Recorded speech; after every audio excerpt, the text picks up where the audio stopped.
Hello viewers. तो आज की इस वीडियो में हम ग्रोथ एंड डेवलपमेंट के कुछ और इम्पोर्टेंट क्वेश्चंस देखेंगे जो कि किसी न किसी सेट या नेट एग्ज़ाम में पूछा गया है, किसी न किसी ईयर में पूछा गया है। So the first question is absolute poverty is number of people who do not have enough income to satisfy their basic needs. Absolute poverty किसे कहते हैं? वो लोग जिनकी इनकम इतनी ज़्यादा नहीं होती कि वो अपने बेसिक नीड्स को भी फुलफ़िल कर पाएँ, उनकी नीड्स जो डेली नीड्स है रोटी कपड़ा और मकान वाली वो भी पूरी नहीं कर सकते, उनको हम एब्सोल्यूट पॉवर्टी में लेते हैं। तो इसका जो असर्शन है वो तो बिल्कुल सही है क्योंकि एब्सोल्यूट पॉवर्टी उसी को बोलते हैं। और इसका जो रीज़न क्या दिया गया है, poverty exist because of illiteracy only. तो ये तो गलत बात है क्योंकि पॉवर्टी सिर्फ और सिर्फ इलिटरेसी उसका रीज़न है, ये ज़रूरी नहीं है। बहुत सारे रीजंस और भी हैं जिनकी वजह से पॉवर्टी हो सकती है। तो इसका सही आंसर क्या हो गया? A is true and R is false. The correct answer is third, A is true, R is false. Next question is arrange the following chronologically. इन सारे ऑप्शंस को आपको क्रोनोलॉजिकली अरेंज करना है। The first one is the big push theory, accumulation of capital, theory of cumulative causation, unbalanced growth, development with unlimited supply of labour. तो ये आपको 5 दी हुई हैं थ्योरीज, आपको इन सबको उनके क्रोनोलॉजी के हिसाब से अरेंज करना है। So the first one is, सबसे पहले तो बिग पुश थ्योरी आई थी, उसके बाद कौन सा था? Development with unlimited supply of labour. Okay, and the next one is the accumulation of capital, उसके बाद में आई थी क्यूमुलेटिव कॉजेशन, और लास्ट में आई थी अनबैलेंस ग्रोथ थ्योरी। तो इसका सही आंसर क्या हो गया? ये वाला बी।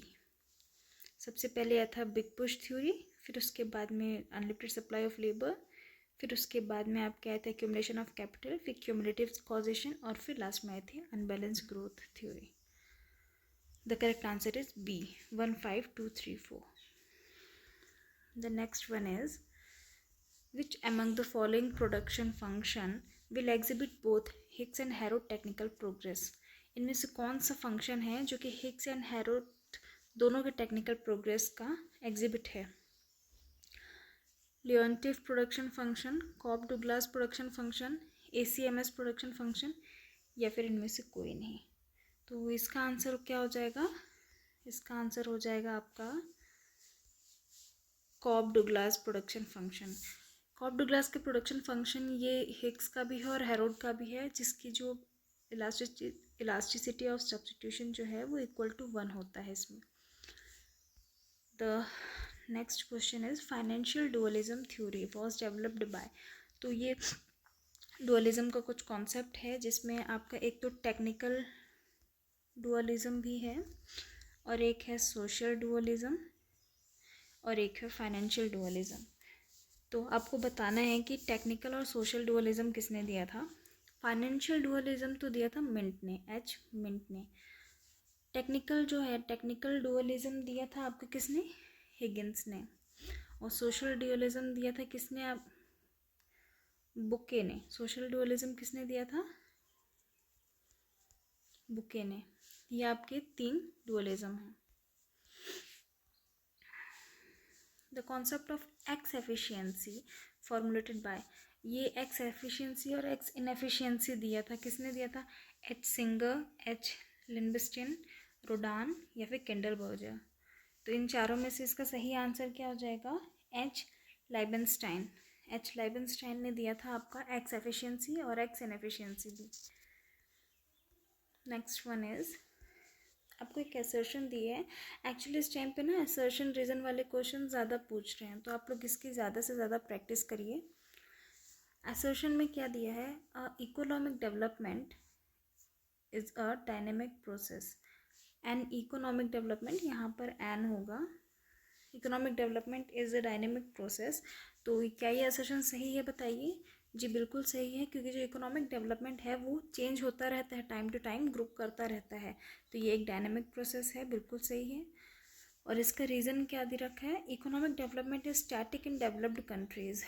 तो नहीं, क्योंकि जो इकोनॉमिक डेवलपमेंट है वो तो एक डायनेमिक प्रोसेस है, वो तो चेंज होता ही रहता है। टाइम टू टाइम ग्रो करता रहता है, तो इसका ये रीज़न क्या हो जाएगा, गलत हो जाएगा। स्टैटिक बिल्कुल नहीं है, डायनेमिक प्रोसेस है। तो इसका सही आंसर आपका क्या हो जाएगा, A is true and R is false. Okay, so the next question is arrange in descending order. आपको इनकी क्रोनोलॉजी के हिसाब से आपको इनको डिसेंडिंग ऑर्डर में बड़े से छोटे में करना है। तो सबसे पहला आपका क्या आता है, GNP, NNP, PCI per capita income और डीपीआई। सो डिस्पोजेबल पर्सनल इनकम आपका ये हो जाएगा gross national product, GNP net national product, per capita income और डिस्पोजेबल पर्सनल इनकम। तो इन सब में से सबसे बड़ा जो है वो कौन है, ग्रॉस वाला जीएनपी, क्योंकि इसमें डेप्रिसिएशन भी ऐड होता है। उसके बाद आ जाता है नंबर 2 पे एनएनपी, नेट नेशनल प्रोडक्ट। उसके बाद आ जाता है आपका पर कैपिटा इनकम और उसके बाद आ जाता है आपका डीपीआई, डिस्पोजेबल पर्सनल इनकम। तो इन सब की जो क्रोनोलॉजी है वो आपको सही दे रखी है, 1 2 3 4। तो आपका करेक्ट ऑप्शन क्या हो जाएगा, बी वाला। द नेक्स्ट क्वेश्चन इज आपको यहाँ पे मैच करने के लिए कुछ दिया है। अगर आपको थ्योरीज का नाम पता है तो आप बड़े आसानी से इसको मैच कर लेंगे। रग्नार नर्क्से, रोजेनस्टाइन रोडान, गुनार मिडल और हिचसमैन, इन सब की आपको थ्योरीज याद होगी आई होप। तो इसमें क्या दिया है, अच्छा आपको ऑप्शन नहीं दिख रहे ना, नाउ लेट्स सी। आपको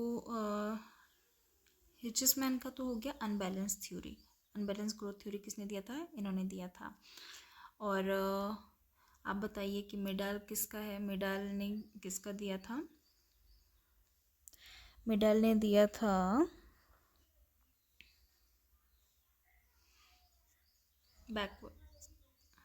मिडाल ने दिया था बैकवर्ड थ्योरी। हिचसमैन की थी ये वाली अनबैलेंस ग्रोथ थ्योरी, नर्क्सी की थी बैलेंस ये वाली बिग पुश थ्योरी, और रोडान की थी नहीं नर्क्सी की थी बैलेंस ग्रोथ थ्योरी और रोडान की थी बिग पुश थ्योरी। आपका ऑप्शन हो जाएगा ये सी वाला, जिसमें दिया हुआ है आप देख सकते हैं। नर्क्सी का दिया हुआ था second option balance growth theory, Rodan का था बिग पुश थ्योरी, मिडल का था बैकवर्ड इफेक्ट और हिचसमैन का था अनबैलेंस ग्रोथ थ्योरी। तो आपका ये ऑप्शन हो जाएगा सी वाला।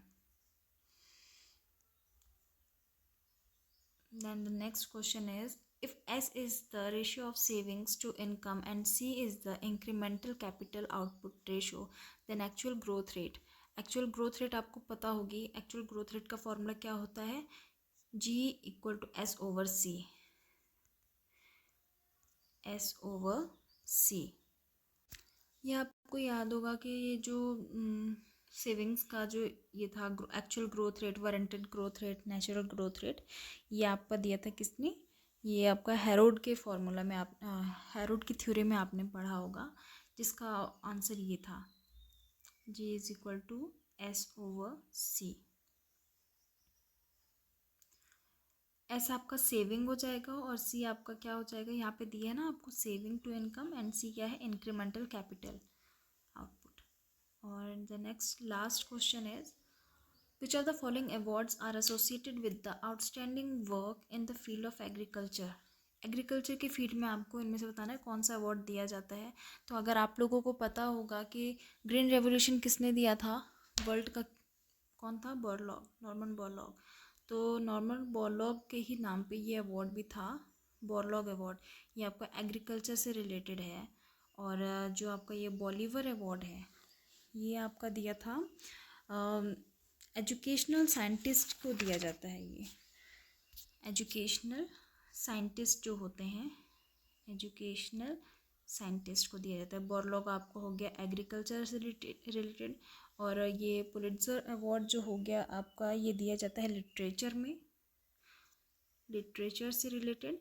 और ये आपका मैग्से अवार्ड हो गया, ये हो गया सोशियोलॉजी के लिए, सोशियोलॉजी में दिया जाता है। सो आई होप आपको ये क्वेश्चंस हेल्पफुल लगे होंगे। Thank you.